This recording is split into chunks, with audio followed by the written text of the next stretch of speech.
that. Anyway, a man in Vienna has been fined 819 Australian dollars, which is 500 euros over in Vienna, for farting loudly in front of police.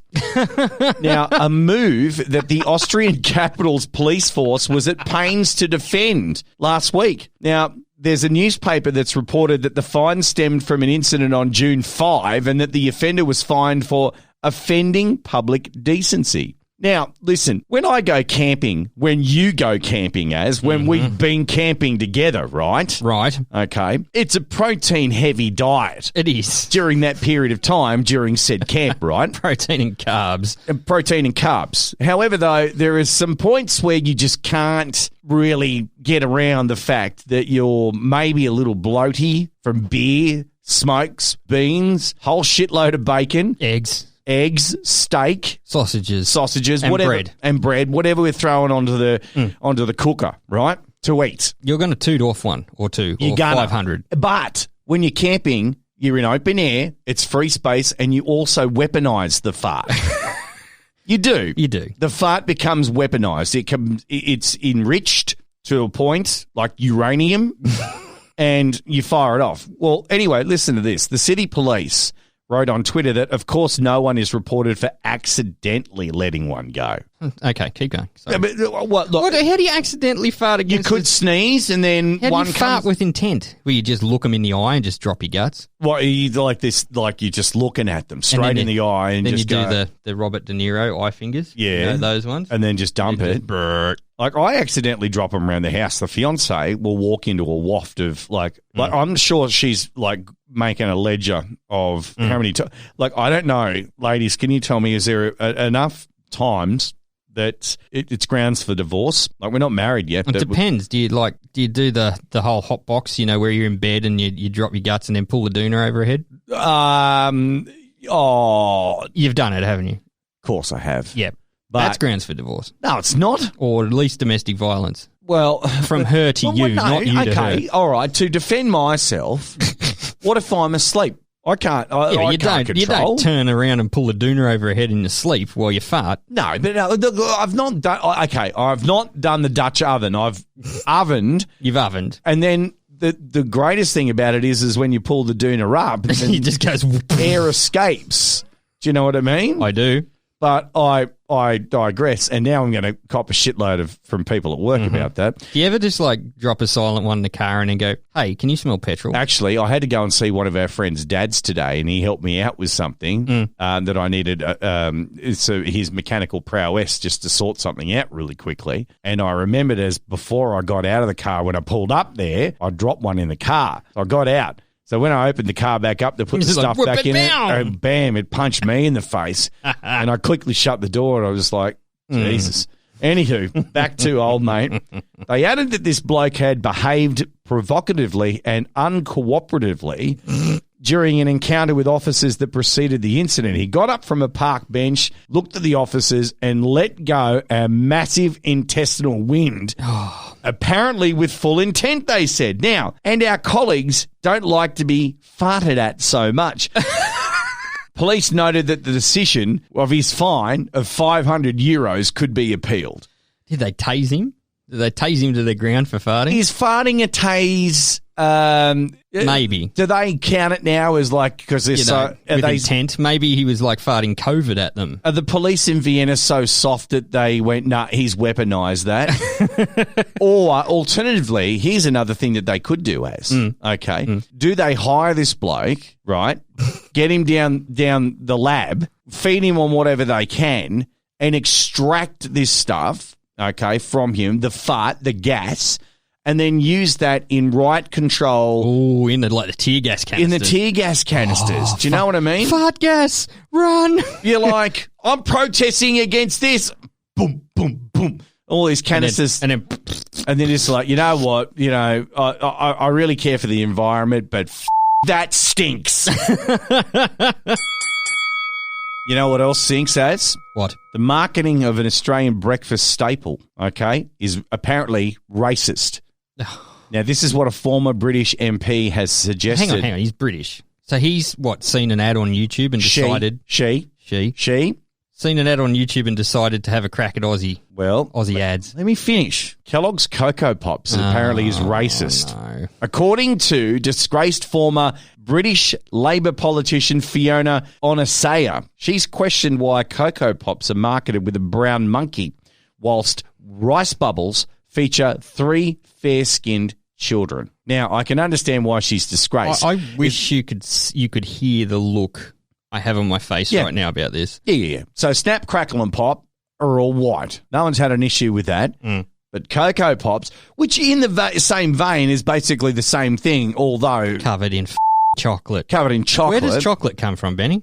Many places. No, like right back. South America? Yeah, but where? The cocoa leaf? There we go, the cocoa plant. Oh, that's why it's called Coco Pops. Oh, there you go. Oh, sorry, Fiona. I couldn't make the mind meld to get that worked out.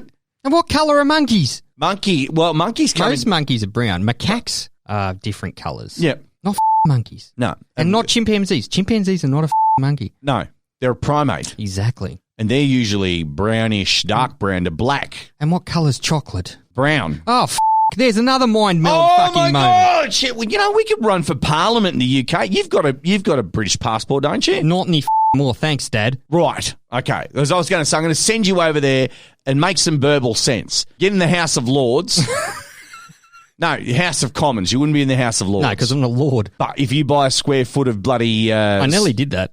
Did you really? Nearly bought a square foot of Scotland. What? So I come over to your place and there's a plaque on the wall going Lord Sanderson. Exactly. Oh, off. Mm-hmm. I would macaque. I bought Bryn a Star. I would macaque all over that.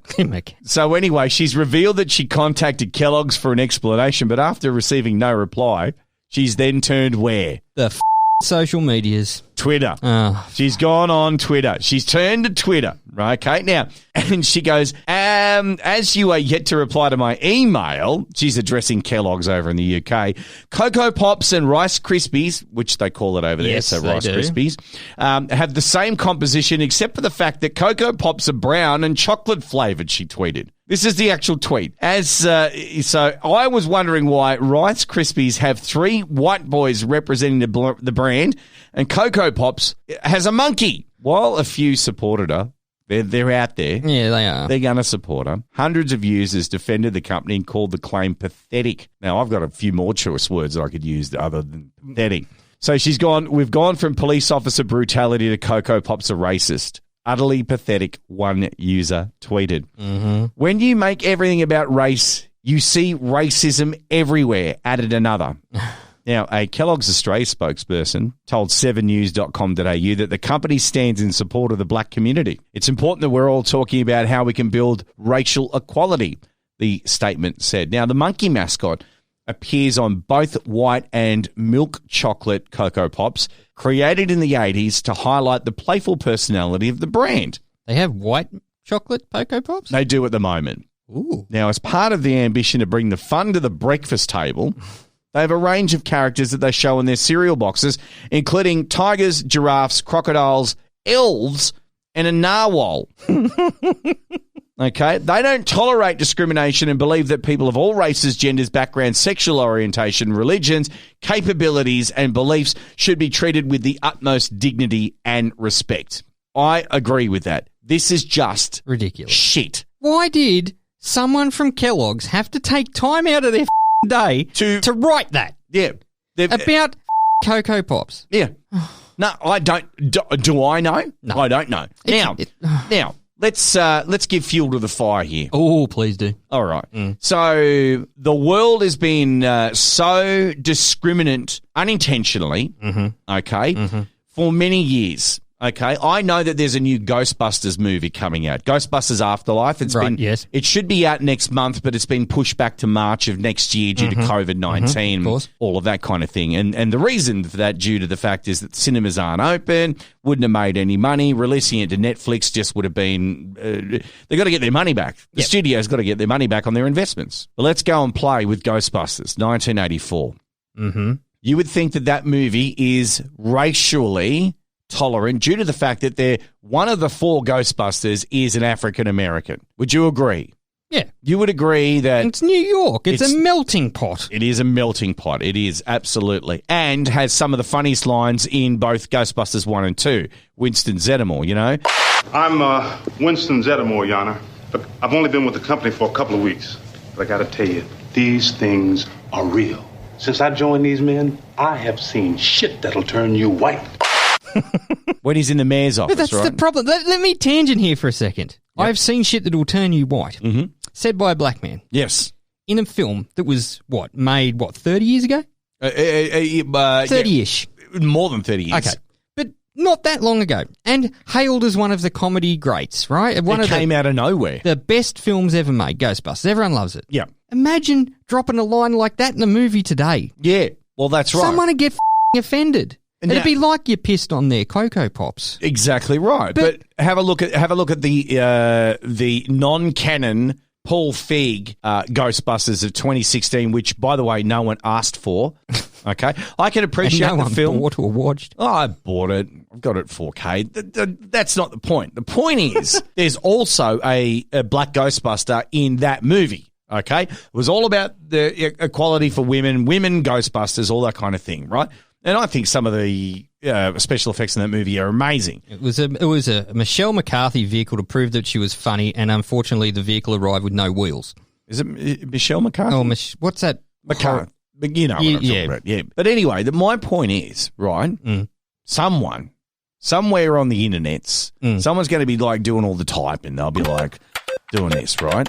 Okay. Because the Stay Puft Marshmallow Man was white.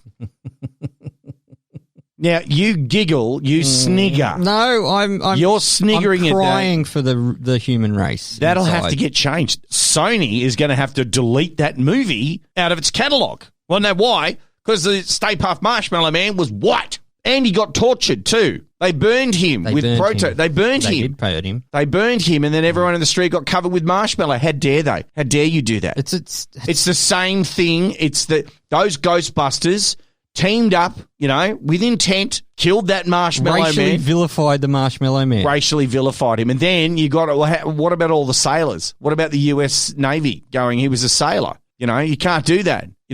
Don't pick on sailors. Navy SEALs, don't. He was just in New York, as Bill Murray says. We've been going about this all wrong. This Mr. Stay Puft is okay. He's a sailor. He's in New York. We get this guy laid, we won't have any trouble.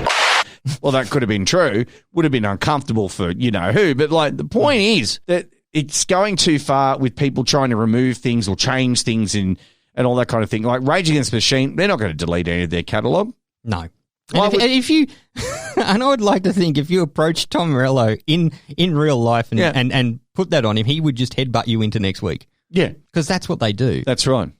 So British MPs, you'll need to get your shit together because at the end of the day, Coco Pops are fine. And I'm sure that she would have scrunched down numerous bowls. Well, see, I think the problem is, too, that people look to be offended now. They expect to be offended. And there's professional offendists. I don't know if that's a word, but I've just made it. No, I think not professional offendists.